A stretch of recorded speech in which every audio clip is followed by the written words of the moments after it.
বন্ধু আমার সাইকেল চালায় হ্যান্ডেল ধইরা দুই হাতে। আচ্ছা তখন কি করবে আছিস বাবা রে? আরে আল্লাহ বোঝেন না মোবাইলে কি করে। ও বুঝছো বাবা রে। এ বাবা মুই তো একটা কথা কবার চাও। পাগলাম চাচা হন কইমেন ভাইস্তি একটাতে শরম কান। তুই যখন কলেজ যাস বুঝছিস তুমি তখন দেখলে মনে রাখে কলেজ যখন তুই যাস মনে রাখে কান্দন দাঁড়ায়। কে চাচা?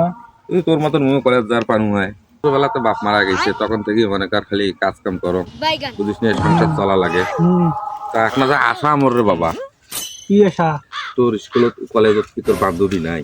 হে আল্লাহ কলেজের বান্ধবী না থাকে কি কন রহ হিসাব ছাড়া। তুই যেমন মোবাইলতে যে মেসেজ করিস এই চাচা এলে কি বাবা রে এই মোরও তো একটা আশা কি ফির আশা তোমার ইলে? প্রেম টেম।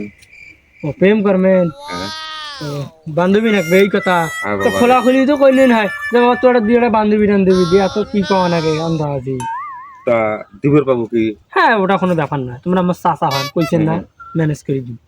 তুই না পাইছিলাম তুই তখন এ আল্লাহ কি কয় তোর আশায় থাকি মই। তোমরা আমার চাচা নোয়ান হ্যাঁ তোমাক যদি মুই 2 দিনের মধ্যে ম্যানেজ করে দিবেন না পাও মোট যেটা আছে ওটাক তোমাক দিই। হোক বাবা যে কথাটা কছিস না তাতে আমি শান্তি বাবা রে মুই গেলু।